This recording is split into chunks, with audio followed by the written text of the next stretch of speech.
Olá, meus queridos, vamos começar mais um processo histórico aqui, dentro dessa linha de processos que nós estamos estudando. Sim, a gente vinha falando até aqui nos conteúdos de vocês sobre as transformações, a importância da igreja, o choque entre as culturas que vão acontecer ali no Oriente Médio e na própria Europa, mas nós estávamos falando das transformações da Europa na Idade Média. Falamos aí das produções, das diferenças de produção de economia, falamos das diferenças culturais relacionadas à religião, e agora entramos num processo diferente. Porque o processo que nós vamos falar agora é um processo que vai ter início no século XV, né? Lembra ali que fez aquela divisão alta e baixa Idade Média. E esse processo que nós vamos falar agora, embora ainda faça parte da Idade Média, é um processo que já está dentro ali do processo de transição. É muito processo, né? Estou falando de processo demais, corta. É um acontecimento histórico, mas é um processo histórico que está dentro da transição entre Idade Média e Idade Moderna, que são as grandes navegações. Primeiro, por que é tão importante, né? Por que faz essa mudança toda e faz aí toda a humanidade entrar, né? Passar nessa mudança entre Idade Média e Idade Moderna agora. Quando as grandes navegações começam, automaticamente, não diretamente, mas um pouco mais para frente, entra aí em contato o mundo europeu com o mundo ainda desconhecido. Dentro desse processo das grandes navegações, também tem todo o surgimento e a ocupação da América, que era um continente totalmente desconhecido, assim dizem. Mas aí existe...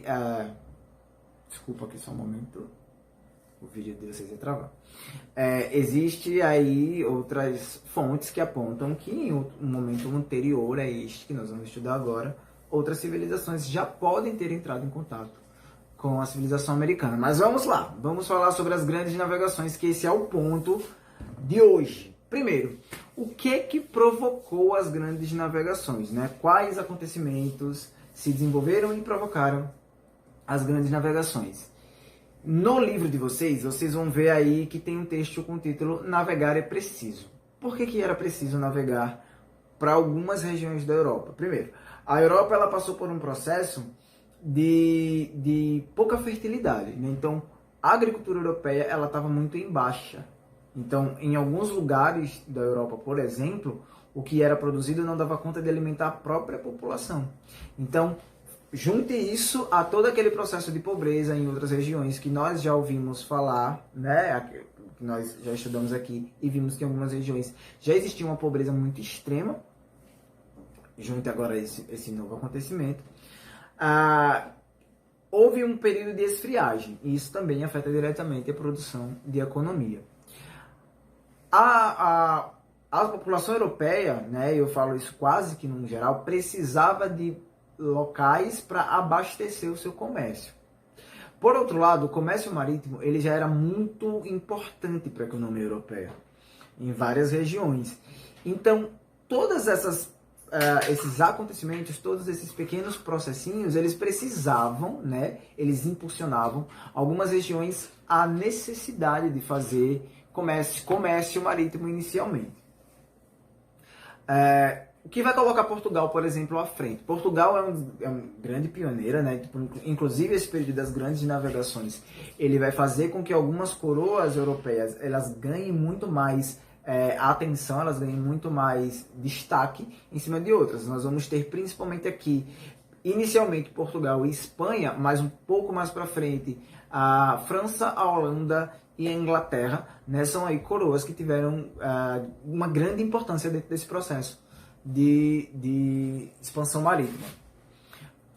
A gente fala principalmente da Espanha e de Portugal porque o processo de expansão marítima feito por essas duas coroas é o que vai inserir toda a América, né, dentro do contexto histórico mundial. Né? Até aqui vocês viram que tudo que a gente estudou em história não se falava nada em América, embora a gente saiba, né, pelo conteúdo que nós já estudamos lá no sexto ano, a gente saiba que já existiam civilizações desenvolvidas aqui, já existia produção de cultura aqui, o continente já era todo habitado, mas culturalmente, né, olhando aí pelo lado do centro europeu, culturalmente falando, né? A gente só tem essa junção agora de tudo, né? Essa englobação de tudo a partir das grandes navegações. Esse processo de grandes navegações também dá início a um processo que nós ouvimos muito falar nos dias atuais, que é a globalização. Pessoal, o som da chuva pode ser que atrapalhe um pouquinho o vídeo. Não, vocês vão escutar aí um somzinho de água caindo. É porque está chovendo e está chovendo forte. Então, a globalização, que é um processo que vocês vão estudar melhor em geografia, mas que está totalmente ligado à história da humanidade, não tem como a gente falar sobre a história moderna e contemporânea sem citar a globalização, ela começa aí. Porque qual é a ideia de globalização, né? Uma das ideias de base da globalização que nós temos aqui com as grandes navegações é justamente esse contato das culturas, né? O homem europeu entrando em contato agora com comunidades da América que até então eram totalmente desconhecidas.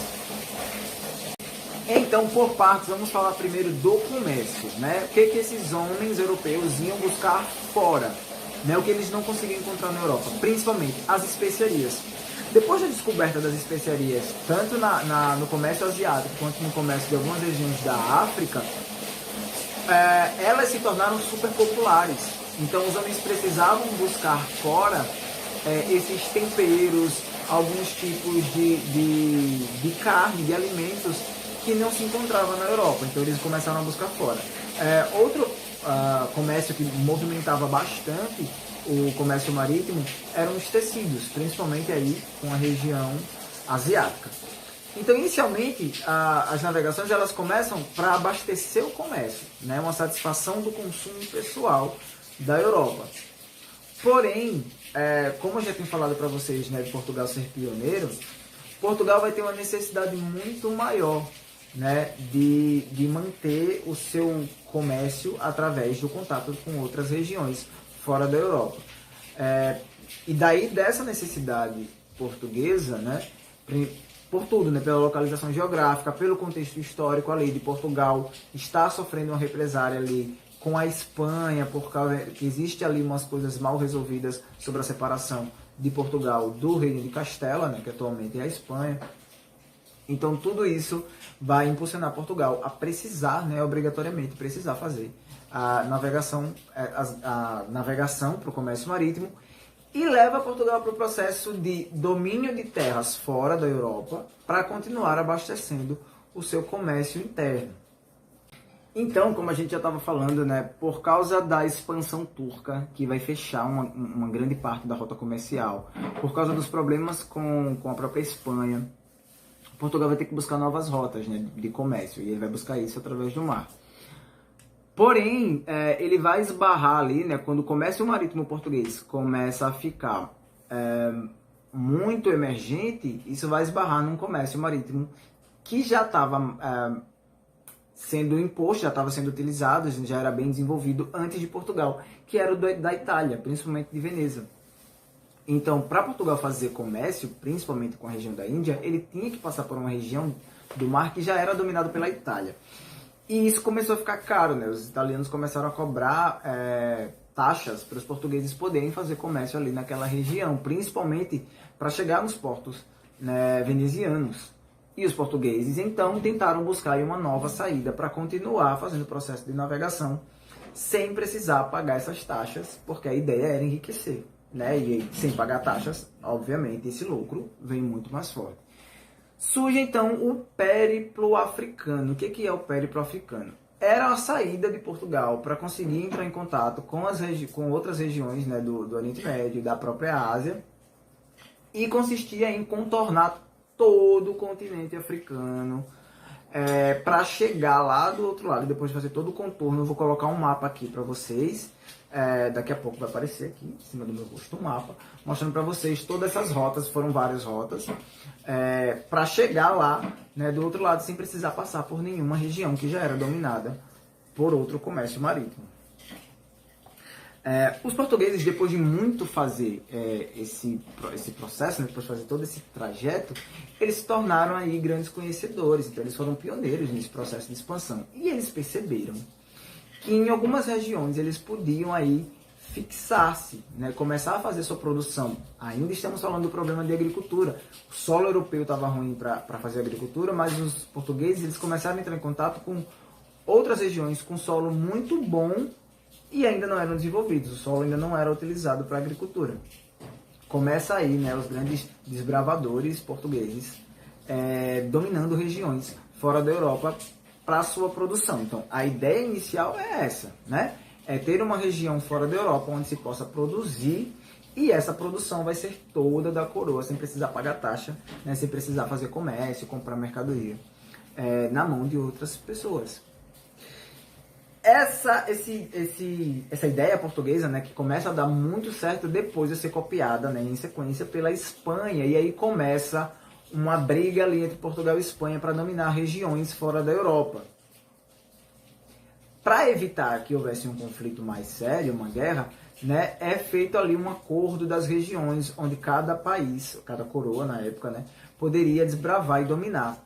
Então é assinada aí a Bula Intecosteira, né, que seria esse acordo aí de quais regiões pertenceriam a Portugal e quais regiões pertenceriam à Espanha. Né? Isso aí vai ser assinada pelo Papa Alexandre II, se não me engano, em 1493. Porém, né, parece, né, foi alegado pelo menos, que esse Papa ele tinha interesses em ajudar a Espanha, e parece que esse acordo aí da Bula Intecosteira, ele favorecia muito mais a Espanha. Então houve uma nova reunião, novas discussões para saber como seria essa divisão do mundo para desbravar aí entre Portugal e Espanha.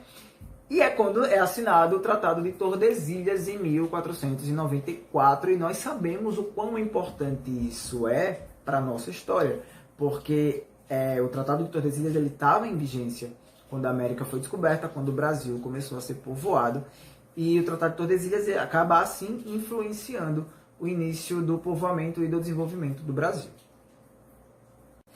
Então, a gente pode dizer que temos como consequência do processo de navegação, das grandes navegações aí, uma nova fase de ocupação do mundo, uma nova fase na produção de economia no mundo, o início da globalização, olha só quantas consequências.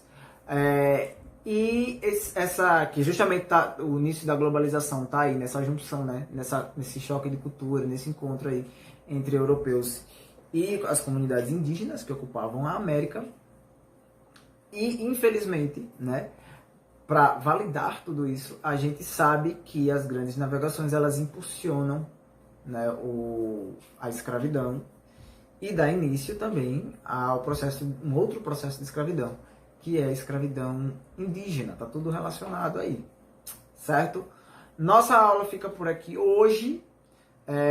Acompanhe aí, preste atenção em tudo, faça suas anotações, responda a atividade e até a próxima aula. Tchau!